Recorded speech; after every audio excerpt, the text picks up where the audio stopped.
Welcome back. Paschimbanga উচ্চ মাধ্যমিক শিক্ষা সংসদের তত্ত্বাবধানে সেমিস্টার 4 এর যে ভিডিওস গুলো আপলোডিং হচ্ছে, আজকে ফিজিক্সের তারই অ্যাটমস চ্যাপ্টারের উপর পার্ট 2। ফার্স্ট পার্টের ভিডিওটা অলরেডি আপলোডেড।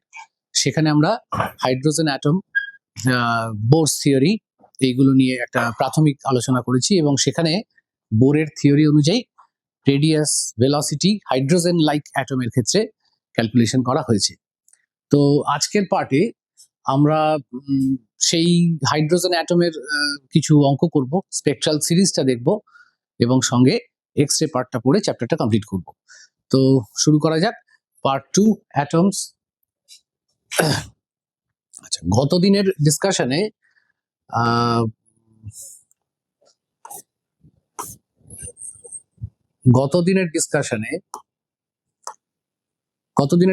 আমাদের হাইড্রোজেন অ্যাটম পর্যন্ত ডিসকাশন হয়েছিল।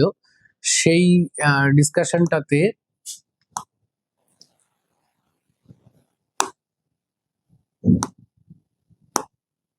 সেই আলোচনাতে আমরা এই ফর্মুলাস গুলোকে ডিডাকশন করেছিলাম, যেখানে ডিস্টেন্স অফ ক্লোজেস্ট অ্যাপ্রোচের একটা ব্যাপার ছিল। একবার ছোট্ট করে রিক্যাপের জন্য আমি ফর্মুলাগুলোকে ফার্স্ট পেজে রেখেছি, যেখানে ডিস্টেন্স অফ ক্লোজেস্ট অ্যাপ্রোচের একটা ফর্মুলা আমরা আলোচনা করেছিলাম উইথ ডায়াগ্রাম। সেখানে স্ক্যাটারিং এর একটা কথা এসেছিল, স্ক্যাটারিং হলে পারপেন্ডিকুলার ডিস্টেন্স বি কি করে বার করতে হয়, যাকে ইম্প্যাক্ট প্যারামিটার বলে, সেটাও আলোচনা হয়েছিল। যদিও এই ফর্মুলাটা এইচএস স্ট্যান্ডার্ডে ডিডাকশনটা দরকার হবে না, তাই এর ফর্মুলার প্রুফটা আমরা আগের দিন ওখানে করিনি। আর বোরস থিওরি থেকে রেডিয়াস, ভেলোসিটি, এনার্জি, এই তিনটে জিনিস আলোচনা হয়েছে। এখন এই ফর্মুলাগুলো প্রত্যেকটা হাইড্রোজেন অ্যাটমের ক্ষেত্রে কেমন হবে সেইটা ফর হাইড্রোজেন অ্যাটম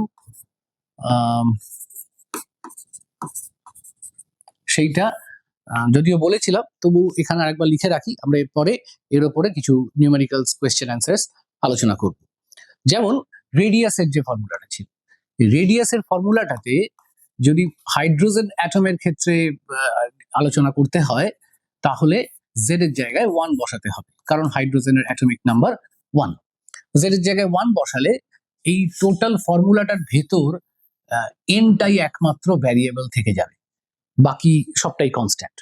সুতরাং ওই এন স্কোয়ারটাকে বাদ রেখে আমরা বলতে পারি রেডিয়াস অফ nth অরবিট, nতম কক্ষপথের ব্যাসার্ধ, আর এনটা হবে n square into H square by 4 pi. এই পুরো জিনিসটা কনস্ট্যান্ট, জেড এর জায়গায় 1 বসালে 0.53 অ্যাংস্ট্রম ইন অ্যাংস্ট্রম ইউনিট। ঠিক তেমনই যদি এটা হাইড্রোজেন না হয়ে অন্য কোনো অ্যাটম হয়, তাহলে জেডটাও ফর্মুলায় থাকবে, সেক্ষেত্রে এন স্কোয়ার বাই জেড দিয়ে এক্সপ্রেশনটা লেখা যেতে পারে। সিমিলারলি ভেলোসিটির এক্সপ্রেশনটাও ফর হাইড্রোজেন অ্যাটম যার জেডটা 1 হবে, তার ক্ষেত্রে গতিবেগ ভেলোসিটির এক্সপ্রেশনটা nth অরবিটের ক্ষেত্রে জেডটা বাদ চলে যাবে ফর্মুলা থেকে এবং এন এর জায়গায় 1 বসে যাবে। এনটা যদি রেখেও দিই, বাকি যে কনস্ট্যান্টটা থাকছে সেই ভ্যালুটা c/137 হয়। সেটাও বলেছিলাম 1/137 কে ফাইন স্ট্রাকচার কনস্ট্যান্ট বলে। থার্ড, এনার্জি বলতে দু রকম এনার্জির প্রসঙ্গ আসে, একটা পোটেনশিয়াল এনার্জি, একটা কাইনেটিক এনার্জি। এক্সপ্রেশন গুলো আমি আর লিখছি না, টোটাল এনার্জির এক্সপ্রেশনটা লেখাই আছে। শুধু এইটুকু মনে রাখতে হয়, এই টোটাল এনার্জির যে এক্সপ্রেশনটা আছে, এটাই টোটাল এনার্জির এক্সপ্রেশনটা কি করে আসে, কাইনেটিক আর পোটেনশিয়াল দুটোকে যোগ করে। পোটেনশিয়াল এনার্জির এক্সপ্রেশন আর কাইনেটিক এনার্জির এক্সপ্রেশন আর টোটাল এনার্জির এক্সপ্রেশন, এই তিনটে অলমোস্ট একই হয়, শুধু আগের এই নাম্বারটা 8 নাম্বারটা আর এই সিম্বলটা চেঞ্জ হয়। যেমন পোটেনশিয়াল এনার্জির এক্সপ্রেশন নেগেটিভটা থাকবে, মাইনাস দিয়ে আসবে mz²e⁴ by 8 epsilon 0 square h square n square. এই যে এক্সপ্রেশনটা দেখছি, এখানে 8 এর জায়গায় শুধুমাত্র 4 থাকবে। 8 এর জায়গায় ইপসাইলন 0 যেমন থাকছে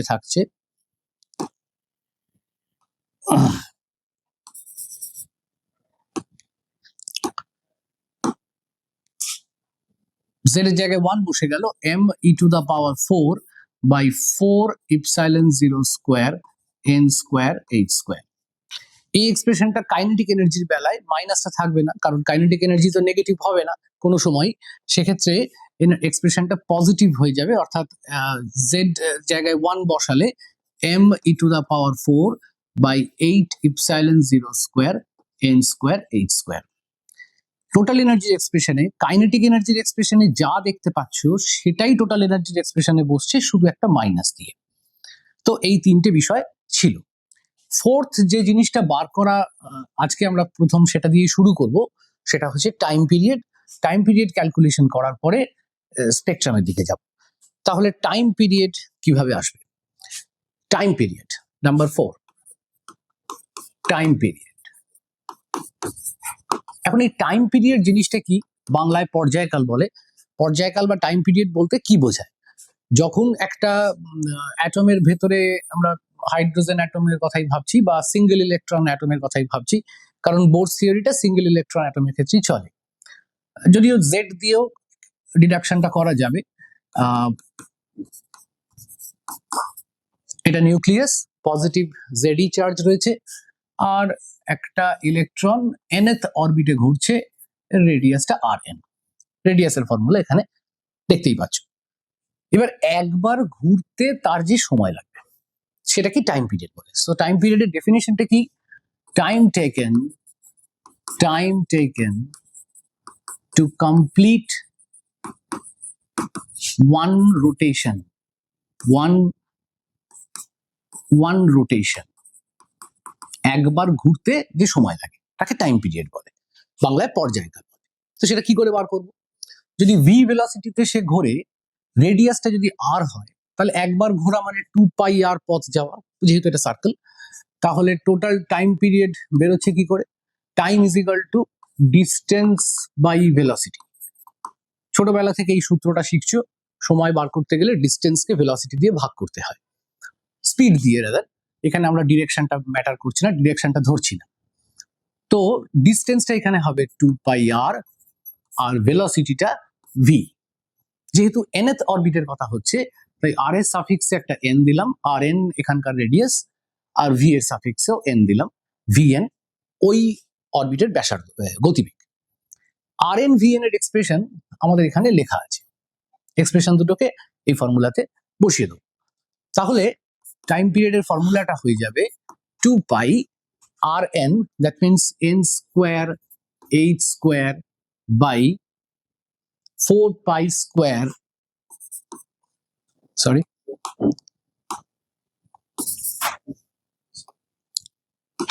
4π স্কোয়ার mz স্কোয়ার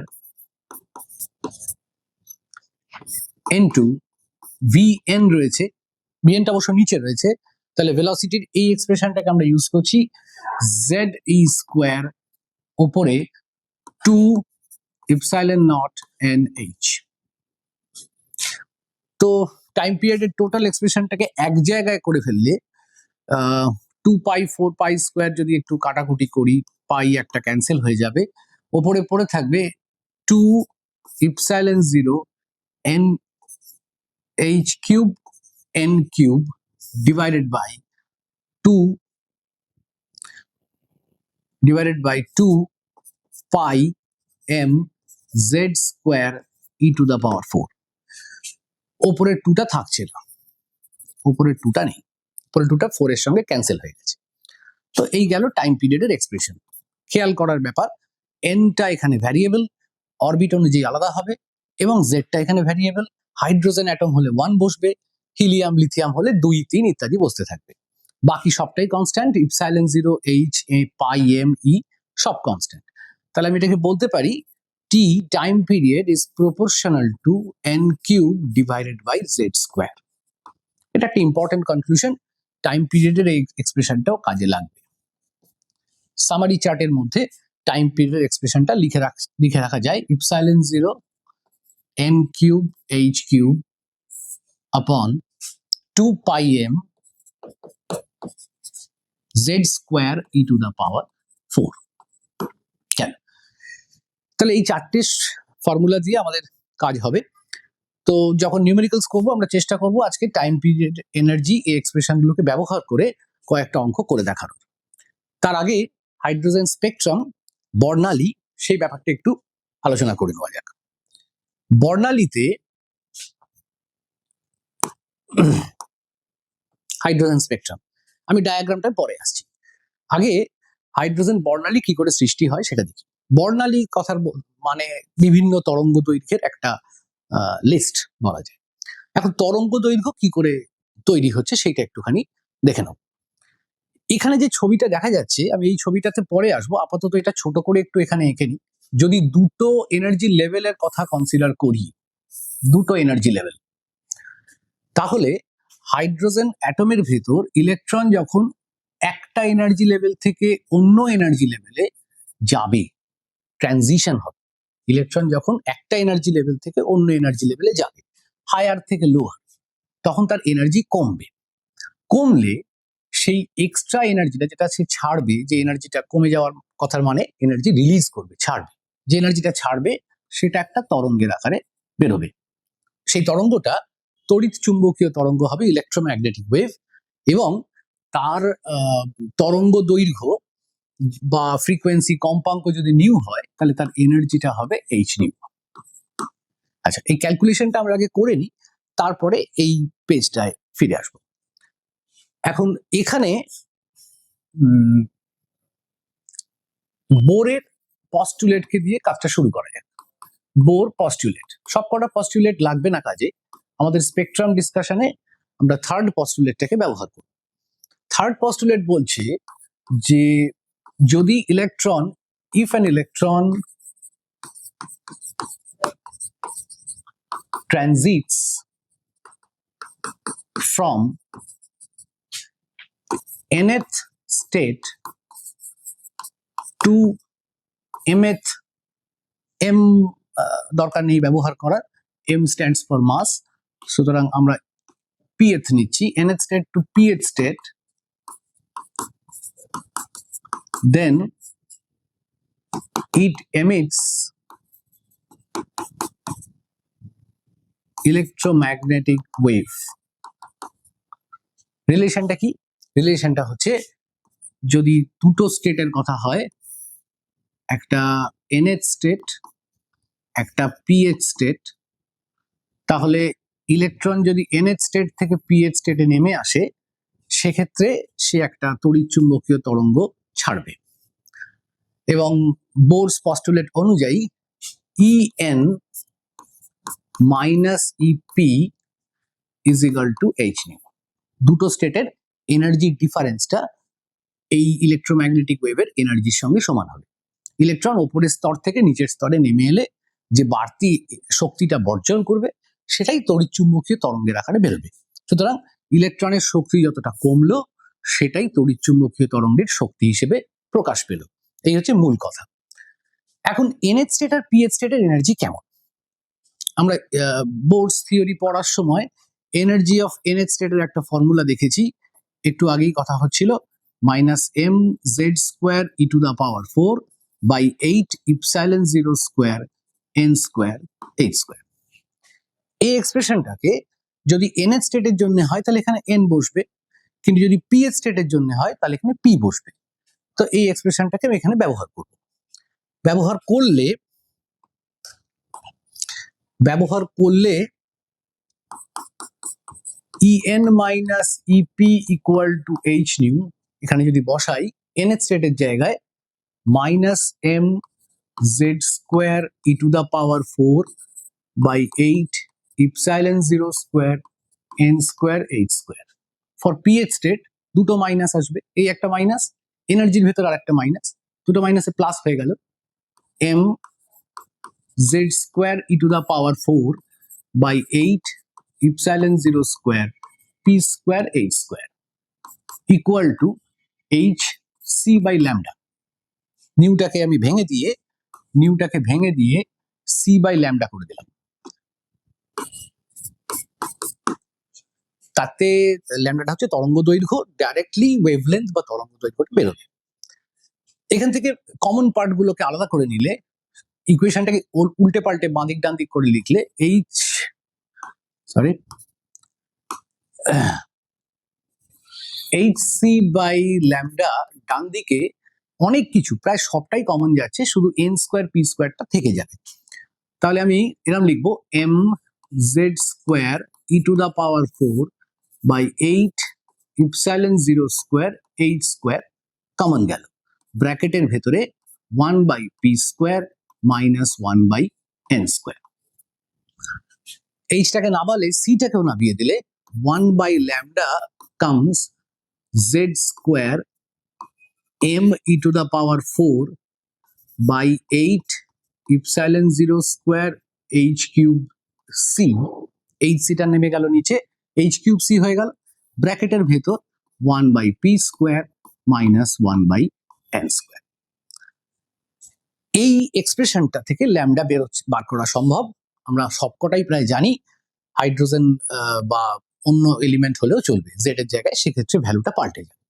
লক্ষ্য করো এখানে জেড স্কোয়ারের পরের যে অংশটা, এই যে পরের যে অংশটা, এই অংশটা কনস্ট্যান্ট। এই কনস্ট্যান্টটার নাম হচ্ছে রিডবার্গ কনস্ট্যান্ট। রিডবার্গ কনস্ট্যান্ট, এটাকে আমরা ক্যাপিটাল আর কখনো কখনো ক্যাপিটাল আর এইচ এরকম একটা সাফিক্স দিয়ে লিখবো। এর ভ্যালুটা 1.09 into 10 to the power 7 metre inverse, Rydberg কনস্ট্যান্টের ভ্যালু। অবশ্য অনেক সময় এর জায়গায় আর বসিয়েও কাজটা করা যায়। তাহলে এক্সপ্রেশনটা ব্যবহার করলে আর এইচ এর ভ্যালুটা বসালে 1 বাই ল্যামডাটা ফাইনালি এসে গেল জেড স্কোয়ার টাইমস আর ব্র্যাকেটে 1 by P square minus 1 by N square. এইটা দিয়েই যাবতীয় স্পেকট্রাম ডিসকাশন হবে। খুব ইম্পর্টেন্ট ফর্মুলা, এটা বহু জায়গায় কাজে লাগবে। হাইড্রোজেনের ক্ষেত্রে আলোচনা যখন করব, জেড এর জায়গায় 1 বসিয়ে কাজটা চালাবো, আর হাইড্রোজেনের বদলে অন্য যদি পরমাণু আসে সেক্ষেত্রে জেড এর জায়গায় মানটা পাল্টে যাবে, লিথিয়াম বা হিলিয়াম বা অন্য কিছু হলে চেঞ্জ হবে। তো এই গেল ল্যামডার এক্সপ্রেশন। এবার এই ল্যামডার এক্সপ্রেশনটাকে ব্যবহার করে আমরা স্পেকট্রাল অ্যানালিসিসটা করব। তো ল্যামডার এক্সপ্রেশনটা কোথাও একটা লিখে রাখা যাক, একদম উপরেই লিখে রাখি 1 বাই ল্যামডা ইকুয়াল টু এলো R Z square times 1 by P square minus 1 by N square. এ প্রসঙ্গে বলে রাখি পিটা ছিল লোয়ার স্টেট নিচে, এনটা ছিল হায়ার স্টেট, অর্থাৎ 3 থেকে যদি 2 এ নামে সেক্ষেত্রে পিটা হবে 3, পিটা হবে 2, এনটা হবে 3। তাহলে এন সবসময় হায়ার, পি সবসময় লোয়ার। এবার কি কি হতে পারে?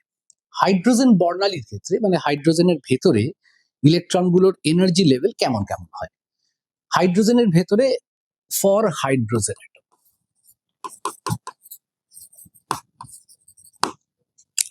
হাইড্রোজেন অ্যাটমের ক্ষেত্রে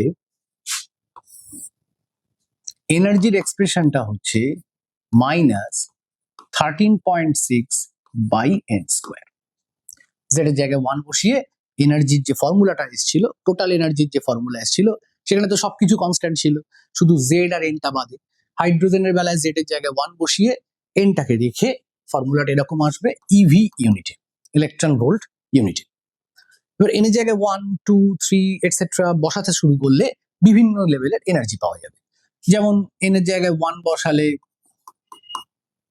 এনার্জিটা হবে মাইনাস 13.6, এনের জায়গায় 2 বসালে এনার্জিটা হবে মাইনাস 13.6 বাই 2 এর স্কোয়ার মানে 4, দ্যাট মিনস মাইনাস 3.4 ইভি, আগেরটাও ইভি।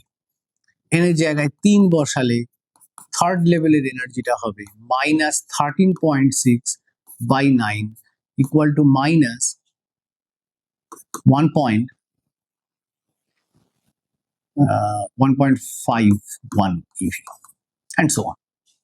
এনের জায়গায় 4 বসালে ফোর্থ লেভেলের এনার্জিটা হবে মাইনাস 0.85 ইভি। এনার্জিটা লেভেলের বিভিন্ন লেভেলের এনার্জিগুলো এই ভ্যালুটা আসবে ফর হাইড্রোজেন অ্যাটম। লক্ষ্য করো যত নিচের দিককার এনার্জি তত বেশি negative, ground state n equal to 1টাকে গ্রাউন্ড স্টেট বলে আর n ইকুয়াল টু 2 থেকে বাকি সব হচ্ছে এক্সাইটেড স্টেট। এক্সাইটেড স্টেটের এনার্জি গুলো যত উপরের দিকে যাচ্ছি, এর জায়গায় 2, 3, 4, এই ভ্যালুটা ক্রমশ জিরোর দিকে যাচ্ছে। তো এই ডায়াগ্রামটাকে যদি আমরা আঁকি তো কিরকম হবে, এটা যদি গ্রাউন্ড স্টেট বোঝায় n ইকুয়াল টু 1, এইটা n ইকুয়াল টু 2, এইটা n equal two 3, n equal to 4, n equal two 5 and so on। লক্ষ্য করো এনার্জি লেভেলগুলো আস্তে আস্তে কাছে চলে আসছে, এই গ্যাপটা ক্রমশ কমে আসছে। কেন? এই গ্যাপ কি বোঝায়? গ্যাপের সিগনিফিকেন্স কি? সিগনিফিকেন্স হচ্ছে এই এনার্জি লেভেলের যে এনার্জিগুলো এক্ষুনি ক্যালকুলেশন হলো, যদি এনার্জিগুলো বসাই, গ্রাউন্ড স্টেটের এনার্জি -13.6, n ইকুয়াল টু 2 হলে এনার্জি -3.4, n ইকুয়াল টু 3 হলে তার এনার্জি -1.51। লক্ষ্য করো ডিফারেন্স, গ্যাপ 3.4 আর 13.6 এর মধ্যে 10.2 ইভির গ্যাপ রয়েছে। তো 10.2 ইভির গ্যাপ বোঝানোর জন্য যতটা জায়গা আমি ব্যবহার করেছি, এই যে গ্যাপটা ব্যবহার করেছি, সেকেন্ড আর থার্ডের মধ্যে ডিফারেন্স কিন্তু 10.2 নয়। সেকেন্ডের এনার্জি -3.4, থার্ডের এনার্জি -1.5। দুটোকে মাইনাস করলে 1.9 মতন আসবে, যেটা 10.2 এর থেকে অনেক কম। তাহলে এখানকার গ্যাপটা যেহেতু কম, সুতরাং দুটো এনার্জি লেভেল কাছাকাছি। অর্থাৎ এই এনার্জির ভ্যালুটাই ঠিক করে দিচ্ছে কোন লেভেল কতটা কাছে থাকবে। যত গ্যাপ কমবে এনার্জি লেভেলগুলো ততই ক্লোজ হবে, কাছাকাছি আসবে। সেই ব্যাপারটা এখানেও ফলো করা যাচ্ছে। এখানে n ইকুয়াল টু 1 আর 2 এর মধ্যে যে গ্যাপ, 2 আর 3 এর মধ্যে গ্যাপটা একটু কম, 3 আর 4 এর মধ্যে আরেকটু কম, 4 আর 5 এর মধ্যে আরো কম, এন্ড সো অন। এবার এই গ্যাপটাকে মেনটেন করে কিভাবে ইলেকট্রন ট্রানজিশন হতে পারে দেখব। তো ইলেকট্রন ট্রানজিশনের ক্ষেত্রে ফর হাইড্রোজেন অ্যাটম আমরা ফার্স্টে আসবো লাইম্যান সিরিজ। লাইম্যান সিরিজটা কি? দেখো, হাইড্রোজেন অ্যাটমের ভেতরে ইলেকট্রনের যখন ট্রানজিশন হয়, ইলেকট্রন যখন উপর থেকে নিচে নেমে আসে, তখন কোথা থেকে কোথায় নামতে পারে? এটা n ইকুয়াল টু 1, এটা 2, এটা 3, 4, 5। ইলেকট্রন ফার্স্ট স্টেটে n ইকুয়াল টু 1 নামবে। হাইড্রোজেনের তো নর্মাল অবস্থায় দুটো ইলেকট্রন থাকে, তো তারা n ইকুয়াল টু 1 গ্রাউন্ড স্টেটেই থাকে। তো n ইকুয়াল টু 1 যদি নামতে হয়, ধরা যাক ইলেকট্রনকে আমি সেকেন্ড বা থার্ড বা ফোর্থ বা ফিফথ কোনো একটা হায়ার এনার্জি লেভেলে তুলে দিয়েছি। 1 নম্বর কক্ষপথ থেকে 2 বা 3 বা 4 বা 5-এ পাঠিয়ে দেওয়া হয়েছে। তো ইলেকট্রন সেখান থেকে 1-এ নামবে। কিভাবে নামবে? যদি 1-2-তে পাঠাই সেকেন্ড সেলে, সেখান থেকে ডাইরেক্ট 1-এ নামতে পারে। 3-এ পাঠালে 3 থেকে ডাইরেক্ট 1-এ নামতে পারে, 4 থেকেও ডাইরেক্ট 1-এ নামতে পারে, 5 থেকেও সরাসরি 1-এ নামতে পারে। তো যদি সবসময় 1 নম্বরে নেমে আসে, গ্রাউন্ড স্টেটে নেমে আসে, যে কোনো এক্সাইটেড স্টেট থেকে নামছে সবসময় 1-এ, তাহলে যে তরঙ্গগুলো পাবো, প্রতিটা ক্ষেত্রে একটা করে তরঙ্গ পাবো, ওয়েভ পাবো। সেই ওয়েভগুলোর তরঙ্গ দৈর্ঘ্য কত হবে এক্ষুনি দেখবো। সবকটা তরঙ্গ দৈর্ঘ্যকে একসঙ্গে যদি আমি পর ক্যালকুলেট করি, যে সিরিজ অফ ওয়েভলেন্থস আসবে, অনেকগুলো তরঙ্গ দৈর্ঘ্য আসবে, সেই সিরিজটাকে আমরা বলবো লাইম্যান সিরিজ। সবার ক্ষেত্রে কি কমন? না, প্রতিটা তরঙ্গই সেই ইলেকট্রনের জন্য বেরিয়েছে যে ইলেকট্রন হায়ার স্টেট থেকে 1 নম্বর স্টেটে নেমে এসছে। তো ফর লাইম্যান সিরিজ আমরা যদি এই ফর্মুলাটাকে একবার ব্যবহার করি, আমি ফর্মুলাটা এখানে লিখে রাখছি, 1/λ ইকুয়ালস টু আর, হাইড্রোজেনের ক্ষেত্রে জেডটা 1-ই ধরে নিলাম, 1/p² মাইনাস 1/n²। এই এক্সপ্রেশনটা আমরা ব্যবহার করব। এবার লাইম্যান সিরিজের ক্ষেত্রে নামছে কোথায়? 1-এ। কোথা থেকে নামছে? 2 থেকে বা 3 থেকে বা 4 বা 5, হায়ার কোনো স্টেট থেকে। তার মানে পি এর জায়গায় সবসময় 1 হবে, 1-এ নামছে। এন এর জায়গায় 2 হতে পারে, 3 হতে পারে, 4 হতে পারে, এন্ড সো। তাহলে ফর লাইম্যান সিরিজ আমি ফর্মুলাটা লিখতে পারি 1/λ equal to r times 1/1² minus 1/n square, where n can be 2, 3, 4 and so on. এবার n এর জায়গায় যদি 2 বসাই, n equal to 2 হলে 1/λটা আসবে r into 1/1 minus 1/4. That means ল্যামডার ভ্যালুটা এসে গেল 4/3r.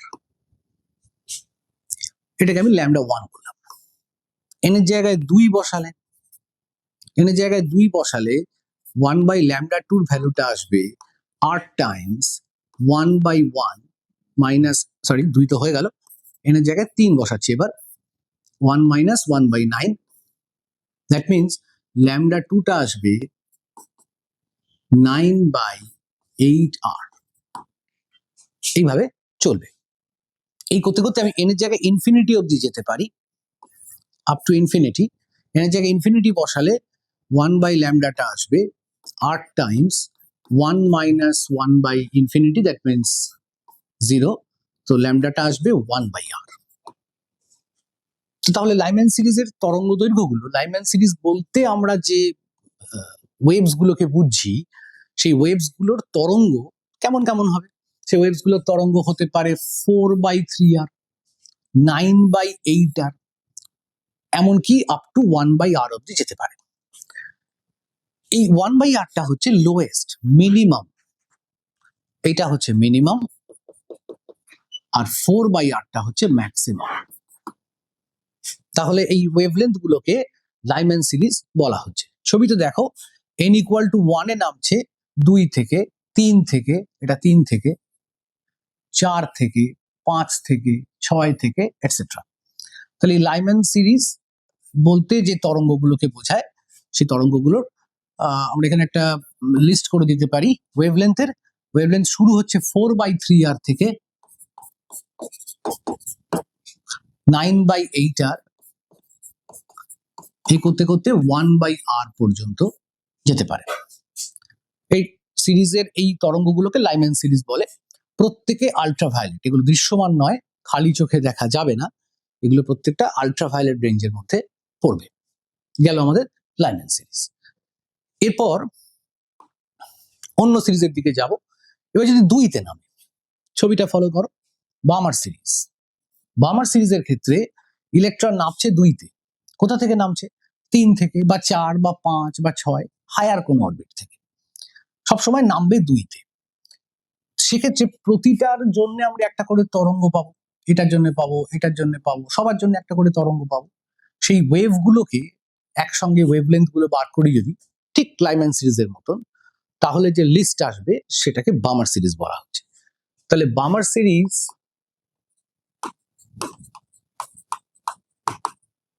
বামার সিরিজের ক্ষেত্রে 1/λ ফর্মুলাটা হবে r Times 1/2² minus 1/n², 1/2² minus 1/n²।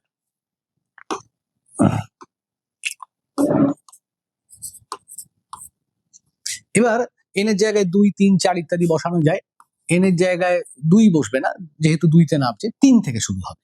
n এর ভ্যালু 3 থেকে শুরু, 4, 5 আপ টু ইনফিনিটি অবধি যেতে পারে। কয়েকটা ট্রাই করা যাক। n এর জায়গায় 3 বসালে 1/λটা এসে যাবে r into 1/4 minus 1/9। That means ল্যামডার ভ্যালুটা আসবে 36/5r। এইটা ম্যাক্সিমাম, যার ভ্যালুটা মোটামুটি ওই ভিজিবল রেঞ্জের একদম শেষের দিকে যায়, 7,000, 7,500, 8,000 অব্দি যেতে পারে। n equal to 4 হলে অ্যাকর্ডিংলি 1/λটা আসবে r times 1/4 minus 1/16, that means lambda equal to আসবে 16 divided by 3r। এইভাবে n এর জায়গায় যদি আমরা ইনফিনিটি বসাই, তাহলে 1/λর ভ্যালুটা এসে যাচ্ছে 1/r times 1/4 minus 0, that means lambda equals to 4/r. এই এক্সপ্রেশনটা থেকে আমরা মিনিমাম ওয়েভলেন্থ পেয়ে গেলাম। তাহলে বামার সিরিজের ক্ষেত্রে ফর্মুলাগুলো মানে ওয়েভলেন্থ গুলোকে যদি আমি লিখি কেমন কেমন হবে, 36/5r থেকে শুরু, এটাই হাইয়েস্ট, এটাই সবচেয়ে বড়, তারপর 16/3r, এইভাবে চলবে আপ টু 4/r পর্যন্ত। এই তরঙ্গ দৈর্ঘ্যগুলোকে একসাথে বামার সিরিজ বলে। লক্ষ্য রাখার মতন বিষয়, প্রতিটার ভ্যালু কিন্তু ভিজিবল রেঞ্জের মধ্যে আসবে, অর্থাৎ এগুলো সবকটা দেখা যাবে, খালি চোখে দেখা যাবে। একইভাবে যদি প্যাশন বা ব্র্যাকেট বা ফান্ডের ক্ষেত্রে যাই, প্যাশন সিরিজের ক্ষেত্রে ইলেকট্রন নামছে 3-এ, তাহলে প্যাশন সিরিজের ফর্মুলাটা আমরা এখানেই যদি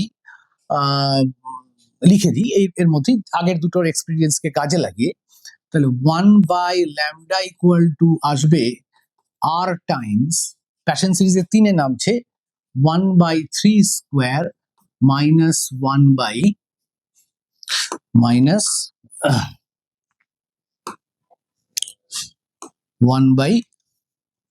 1/n স্কোয়ার, যেখানে n এর ভ্যালুটা 4, 5 and so on. ব্র্যাকেটের ক্ষেত্রে 1/λটা আসবে r times 1/4 square minus 1/n square, যেখানে nটা 5 থেকে শুরু। প্রতিটা ক্ষেত্রে n এর ভ্যালু যেখানে থেকে শুরু সেই ভ্যালুটা যদি বসাই তাহলে ম্যাক্সিমামটা পাবো, আর ইনফিনিটি বসালে মিনিমাম পাবো। যেমন প্যাশন সিরিজের ক্ষেত্রে n এর ভ্যালু শুরু হচ্ছে 4 থেকে। আমাকে যদি এরকম একটা কোয়েশ্চেন দেওয়া হয় যে প্যাশন সিরিজের সর্বোচ্চ আর সর্বনিম্ন তরঙ্গ দৈর্ঘ্য কত, তো ম্যাক্সিমামটা কি করে বার করবো? n এর জায়গায় 4 বসালে ম্যাক্সিমাম, আর n এর জায়গায় যদি ইনফিনিটি বসাই তাহলে মিনিমাম। এইভাবে ম্যাক্সিমাম মিনিমাম গুলো ঠিক হয়। তাহলে আমরা হাইড্রোজেন স্পেকট্রামের ক্ষেত্রে 5টা সিরিজ দেখতে পেলাম, লাইম্যান, বামার, প্যাশন, ব্র্যাকেট, ফান্ড। এই 5টা সিরিজের ক্ষেত্রে তরঙ্গ দৈর্ঘ্যগুলো কি করে বার করতে হয় তার একটা লিস্ট হয়ে গেল। For Lyman series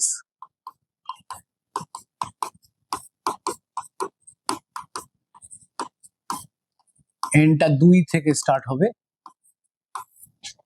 বামার series এনটা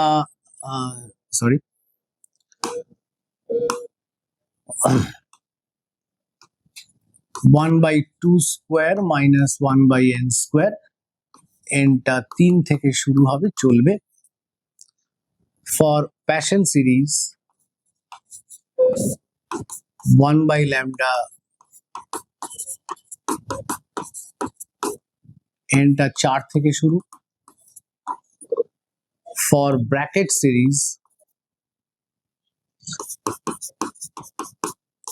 1/λ equals to r times 1/4 square minus 1/n square, nটা 5 থেকে শুরু। এই লাস্ট হচ্ছে ফান্ড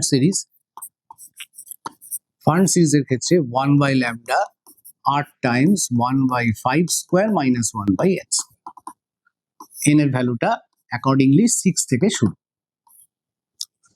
এই 5টা সিরিজের ক্ষেত্রে 5খানা এক্সপ্রেশন, প্রতিটা থেকে ম্যাক্সিমাম মিনিমাম বার করা যায়। তাহলে হাইড্রোজেন অ্যাটমের ক্ষেত্রে স্পেকট্রাম থেকে আমরা যেটা শিখলাম সেটা হচ্ছে যে যদি আমরা একটা স্যাম্পলের ভেতরে হাইড্রোজেন গ্যাস নিয়ে সেটাকে এনার্জি দিই, বাইরে থেকে হিট করি, গরম করি, তাহলে সেই এনার্জিটা তার ইলেকট্রনগুলো পাচ্ছে, পেয়ে ইলেকট্রনগুলো হায়ার কোনো স্টেটে যাচ্ছে। হায়ার কোনো স্টেটে যাচ্ছে বলতে 2 বা 3 বা 4 বা 5-এ যেতে পারে। আগেই বলেছি এগুলো সব এক্সাইটেড স্টেটস, একটাই মাত্র ground state, n equal to 1। তারপর সেই ইলেকট্রনগুলো হায়ার স্টেট থেকে লোয়ার স্টেটে নামবে, নামার সময় এক্সেস এনার্জিটা তরঙ্গের আকারে ছাড়বে। সেই তরঙ্গগুলোর বিভিন্ন রেঞ্জে আমরা ভাগ করলাম। 1-এ নাবলে যে তরঙ্গ ছাড়বে লাইম্যান, 2-এ নাবলে বামার, 3-এ নাবলে প্যাশন, 4-এ নাবলে ব্র্যাকেট ইত্যাদি। এর মধ্যে বামার সিরিজটা একমাত্র ভিজিবল রেঞ্জের মধ্যে পড়ে, লাইম্যান সিরিজটা আল্ট্রাভায়োলেট রেঞ্জের মধ্যে পড়ে, আর প্যাশন, ব্র্যাকেট, ফান্ড এগুলো ইনফ্রারেড সিরিজের মধ্যে পড়ে। খালি চোখে একমাত্র বামার সিরিজটাই দেখা যায়, বাকিগুলো যাবে না। এই গেল হাইড্রোজেন স্পেকট্রামের মূল বিষয়।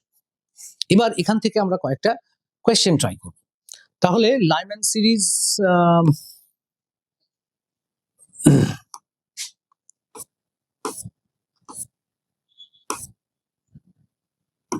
আমরা ফার্স্ট যে কোয়েশ্চেনটা ট্রাই করব সেটা হচ্ছে এইটা। এই কোয়েশ্চেনটার অ্যান্সার অলরেডি আলোচনা হয়েই গেল। Calculate highest and lowest wavelength of Balmer series. এখানে আর এর ভ্যালুটা দেওয়া রয়েছে। এখন আর এর ভ্যালু ব্যবহার করেই কাজটা করব, যদিও আর পর্যন্ত আমি আর এর ভ্যালুটা বসিয়ে ক্যালকুলেশনটা আর করবো না। তো বামার সিরিজের ক্ষেত্রে ফর বামার সিরিজ 1/λ জেনারেল এক্সপ্রেশনটাকে লিখছি। হাইড্রোজেন অ্যাটম যদি হয় for hydrogen atom Balmer series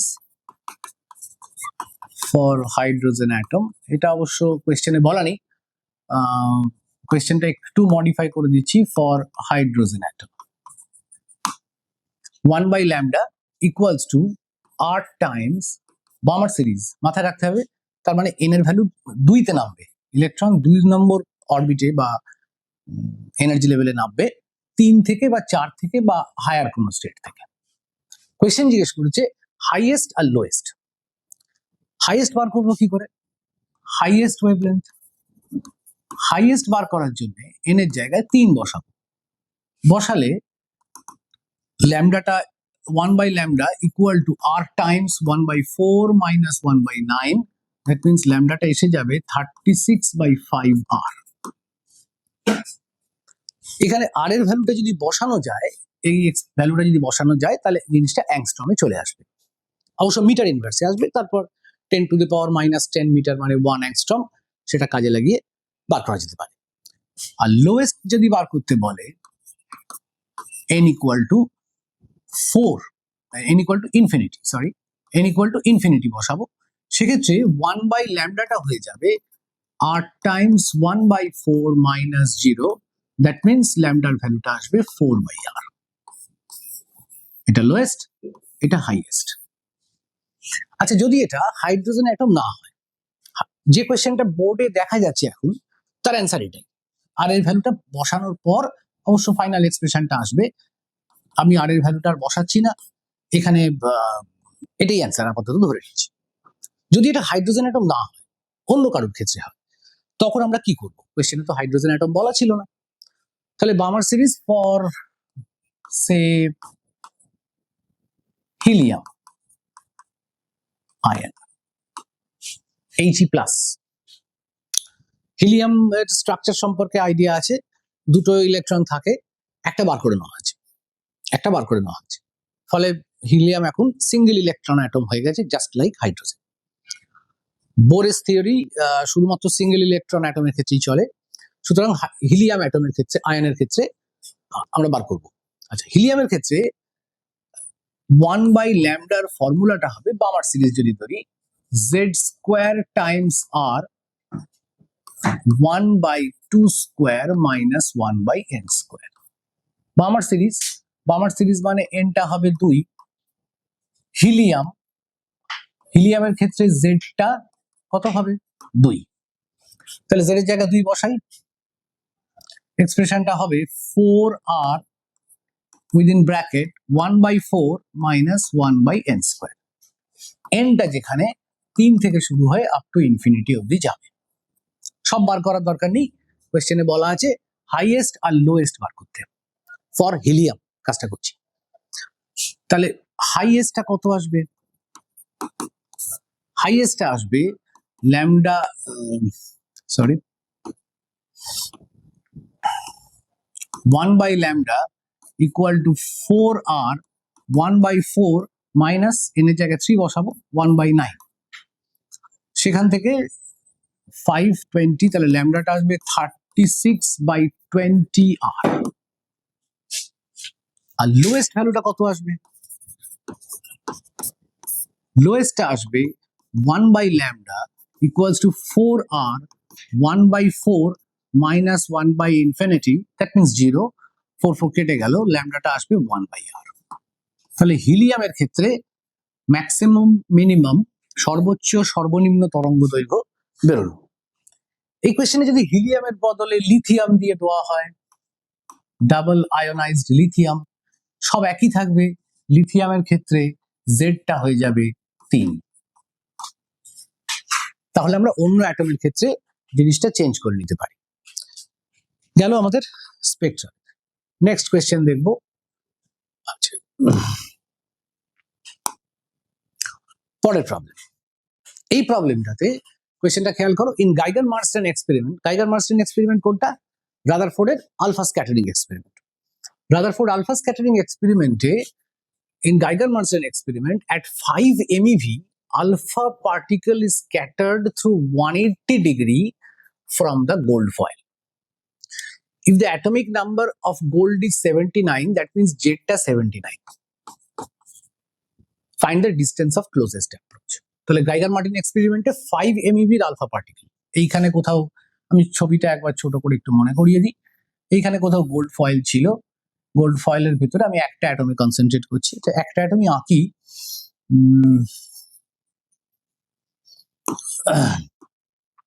এইখানে একটা গোল্ডের নিউক্লিয়াস, জেড বলা আছে 79, তাহলে এখানে পজিটিভ চার্জ ZE 79E।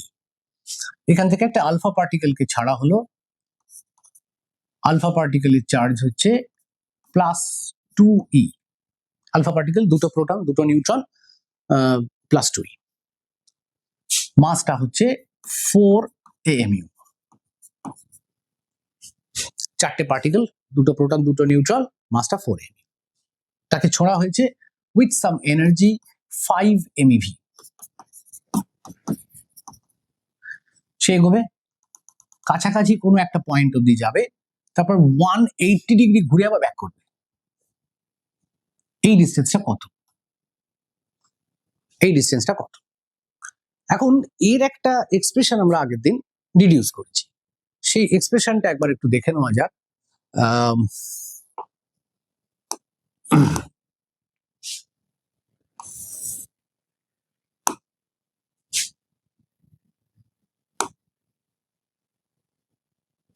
এক্সপ্রেশনটা লক্ষ্য করো, এই এক্সপ্রেশনটা আমাদের কাজে লাগাবো ডিস্টেন্স অফ ক্লোজেস্ট অ্যাপ্রোচের অঙ্ক, যে অঙ্কটা আমরা করতে চলেছি।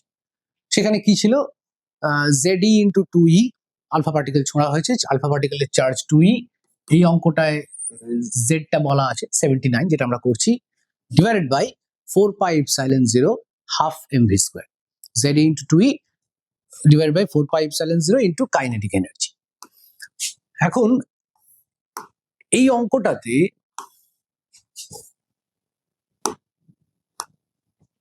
আমাদের ডিস্টেন্স অফ ক্লোজেস্ট অ্যাপ্রোচটা বার করতে দেওয়া আছে, আরটা ক্যালকুলেট করতে হবে। তো আর এর এক্সপ্রেশনটা কি দেখলাম? ZE into 2E divided by 4πε0 into kinetic energy half mv square. এই এক্সপ্রেশনে কোনো সমস্যা নেই, Z এর জায়গায় 79 বসছে, 2E ইলেকট্রনের চার্জ তো আমরা জানি, 1/4πε0 ভ্যালু কত হয় জানি, 9 10 টু দা পাওয়ার 9 বসাতে হবে। কাইনেটিক এনার্জিটা বলা আছে 5 MeV, তো কাইনেটিক এনার্জির জায়গায় 5 into 10 to the power 6 EV, ইভিতে না রেখে এটাকে যদি জুলে যাই 1.6 10 টু দা পাওয়ার -19 জুল। এই ভ্যালুস গুলো যদি এখানে বসাই তাহলে আর এর ভ্যালুটা ক্যালকুলেট হয়ে যাবে। তাহলে আরটা কত হবে? 79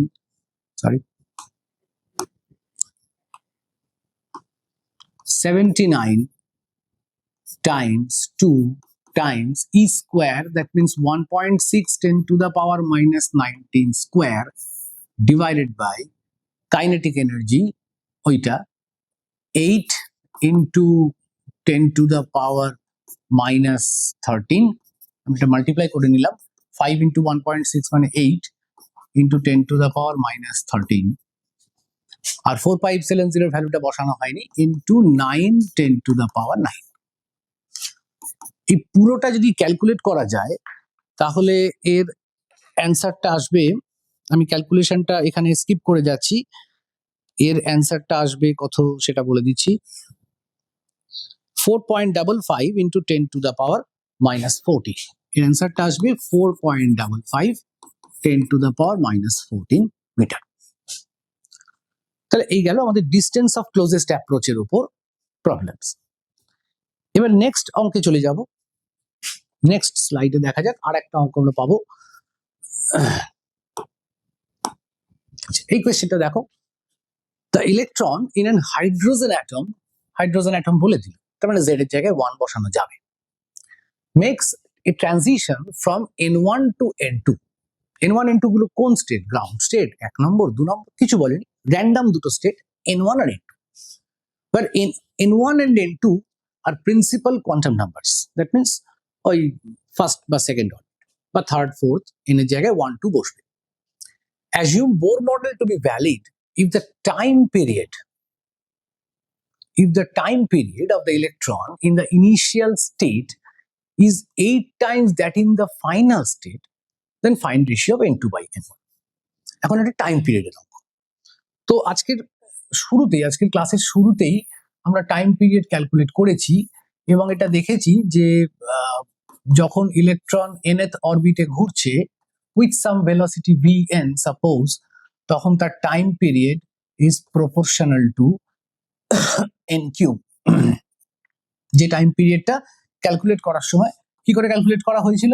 2 pi r by v, এই ফর্মুলা দিয়ে r আর v এর এক্সপ্রেশনটা বসিয়ে, z এর জায়গায় যেহেতু 1, এটা যেহেতু হাইড্রোজেন অ্যাটম, z এর জায়গায় 1 তো অবশ্যই বসবে, z টাকে আর থাকবে না। তো টাইম পিরিয়ডের এক্সপ্রেশনটা এসেছিল প্রপোর্শনাল টু n কিউব। তো সেই ক্যালকুলেশনটা আমরা কাজে লাগাচ্ছি এখানে, আমি আর রিক্যালকুলেট করছি না, এই ভিডিওটাই একবার পিছন দিকে নিয়ে গিয়ে দেখে নিতে পারো। তো এখানে বলছে electron in hydrogen atom makes transition from n1 to n2 and the principal quantum numbers of the two state n1 and n2 are, if the time period of the electron initial state in n1, time period যখন n1 এ ছিল, time period say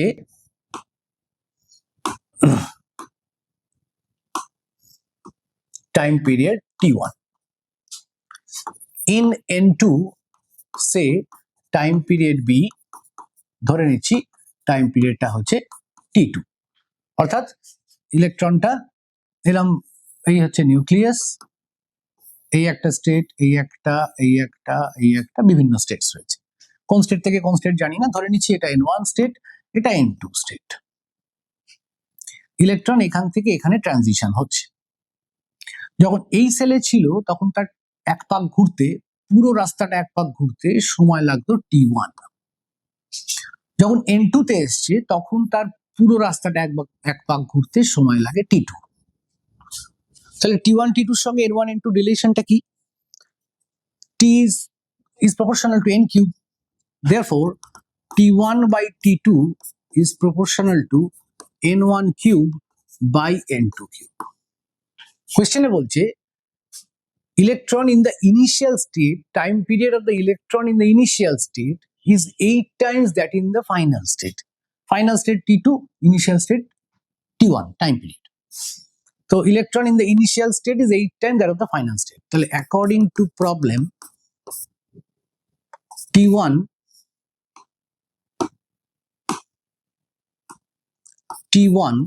is 8 times t2. Initial state is 8 times that in the final state. So t1 by t2 equals to 8. Fine, এখানে বসিয়ে দিচ্ছি 8 equals to n1 cube by n2 cube. তাহলে n1 by n2 cube root of 8, that means 2. It is the final answer.